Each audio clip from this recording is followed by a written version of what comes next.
structure in Pepper's flipper is the same as your hand. And while it may seem a little bit awkward for seals getting around on land using those flippers, they can actually move around a lot faster and easier than what you might expect. So we're going to watch as Pepper goes for a bit of a walk. And notice how he uses all 4 of those flippers to climb to the top of the wharf. Nice work, Pepper. I think we all know what's about to happen next. Let's see those flippers in action in the water, buddy.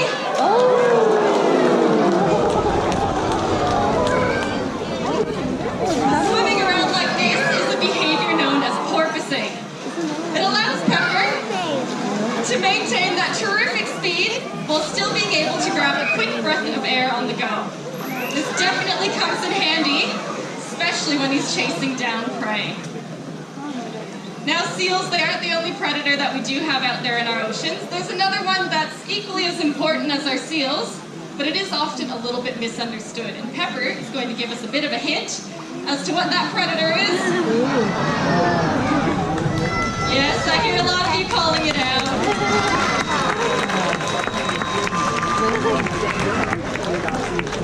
Pepper does do a pretty good shark impersonation, but what he's showing us, this is a natural behavior that seals use to cool down.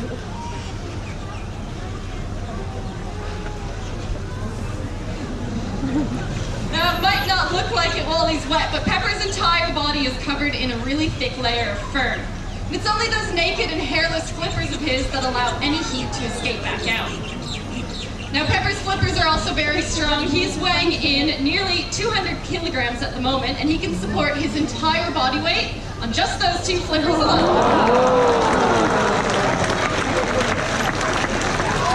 Pretty impressive stuff from Pepper. There's one other thing those flippers are pretty good at, and that's giving us a nice wave goodbye. Thank you, Pepper. Thanks, Brad. And off we go. Now Pepper's one of our relocated seals, but oftentimes some of our seals come to us after they've needed a helping hand out there in the wild. And that's the case for the next seal we're going to be introducing you to. His name is Bondi, and he's a rescued New Zealand fur seal. Now when Bondi was only a little youngster, he was found washed up on Bondi Beach with some pretty horrific injuries across his side. But fortunately, he was found. He was brought to us here at the Wildlife Hospital, and the vets at the hospital were able to fix him up. Now, unfortunately, due to his age at the time and the extent of his injuries, he wasn't a suitable candidate for release back to the wild, but he's been doing a really great job with us here. Let's make him feel very welcome.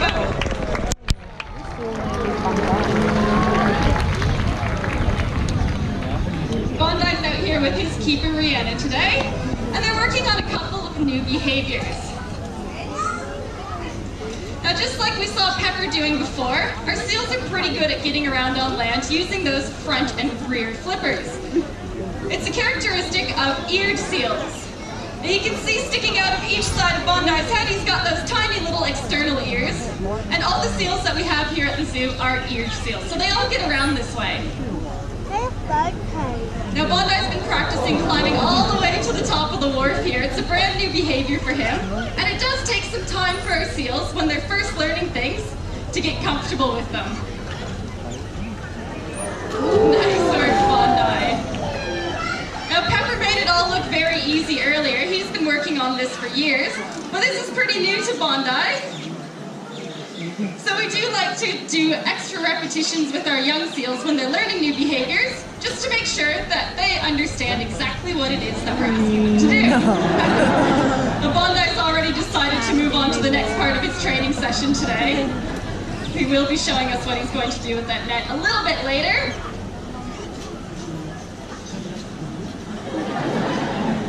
All of our seals are definitely characters. They have individual personalities, and Bondi is definitely one of the kookiest ones we have here. Certainly has a mind of his own. And all of the training that we do works on positive reinforcement. So every time Bondi does a good job, climbs to the top of the wharf, Bree follows it up with a nice fishy tree. Now obviously being rewarded with your favorite treats after you do something helps our seals to learn that they've done the right thing. There we go. short amount of time. Does take a lot of effort and time spent together with our trainers and the seals that they work with. Now, we do like to keep our seals busy with new toys. Bondi's learning to interact with this net here. And again, it's a new prop for him.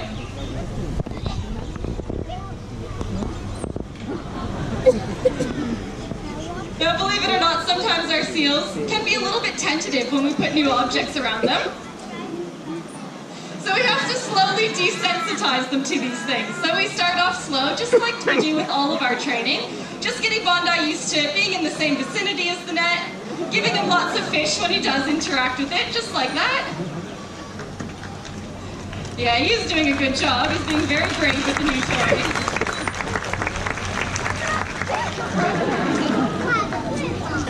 And as you can see, Bondi does learn over time that every time he does interact with that net, he's likely to get lots of treats for it.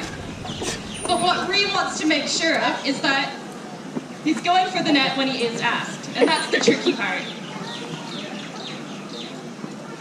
Now Bondi's making it look easy, but it does take time for our seals to get comfortable having a foreign object around them like this.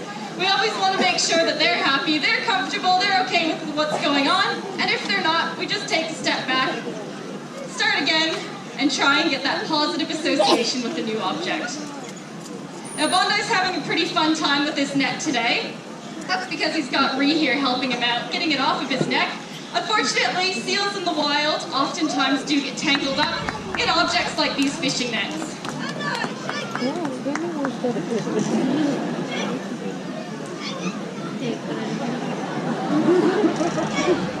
Now what Ree's trying to get Bondi to do, you might be able to hear her saying shake it. And that is what she wants Bondi to do. She's trying to get him to shake that net. And we often pair verbal cues to our physical cues to help our seals learn. Bondi didn't quite get it this time, but it always takes a lot of time and practice. And it's okay if they don't get it, we just move on to something else, make sure we keep their confidence levels high, and we'll try again another time. So Bondi's been getting pretty good at shaking the net on land, but it is tricky for them to understand when we're asking them to do the same behavior in a different context. There we go, he did get it that time.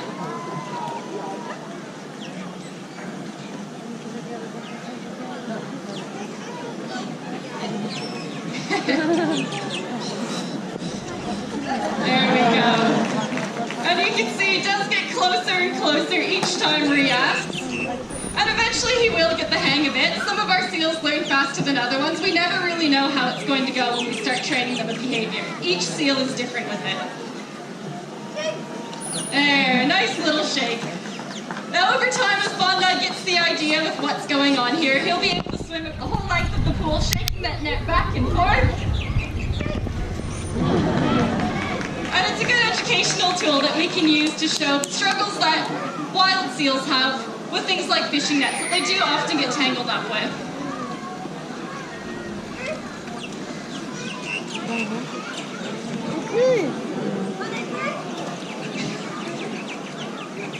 I feel like it's a big shit. Got himself stuck in the corner there. Still giving the net a good little shake though. Now New Zealand fur seals, like Bondi here, they're a species that you might be familiar with. You can see them right here in the Sydney Harbour. We've got a resident one that's been spending a lot of time over on the steps of the Opera House, so you might be familiar with that guy over there. Oh, a little slip from Bondi. You can just take a seat or move up to the Such a back. clumsy fellow. Well done.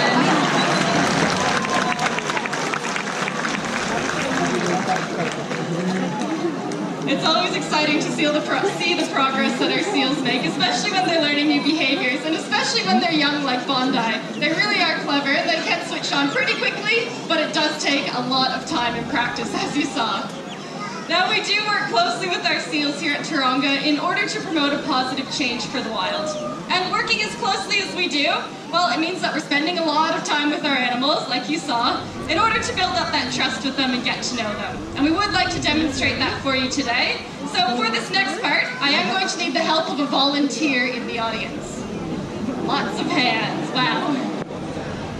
All right, where am I going to go today? I'm gonna head up this way. I saw a girl with a black jumper who caught my eye first. Yes, that's you. Your hand's still up. Come on out. Thanks for volunteering. What's your name? Jasmine. All right, Jasmine, we're gonna head on down to the front. And I'm gonna get you to join me in the center here, Jasmine, facing the audience. Let's all wave hello to Jasmine. I bet you're wondering what you volunteered yourself for. You're looking a bit nervous. What you're doing is very exciting, Jasmine. You get to meet one of our seals today. Is that all right? Yeah? Okay. He's a very friendly boy. His name is Molly. He's an Australian sea lion. And what we're going to do is bring Molly right out onto this box here, and then you get to have a nice close encounter. Now to let Molly know we're ready, on the count of 3, Jasmine, we're going to call out his name, and we'll get everyone to help out with that. Are you ready? Okay, 1, 2, 3! Oh. There he is! You want to have a closer look? Yeah, let's go. Now Molly is the biggest seal that we have here at the moment, weighing in at about 209 kilograms. Now Jasmine, you can stand on this red dot beside Molly here, nice and close. He's a friendly guy, he likes meeting new people. Now normally when you do meet someone for the first time, it's nice to shake their hand and introduce yourself. So why don't you give Molly's flipper a shake? Go ahead, give it a shake.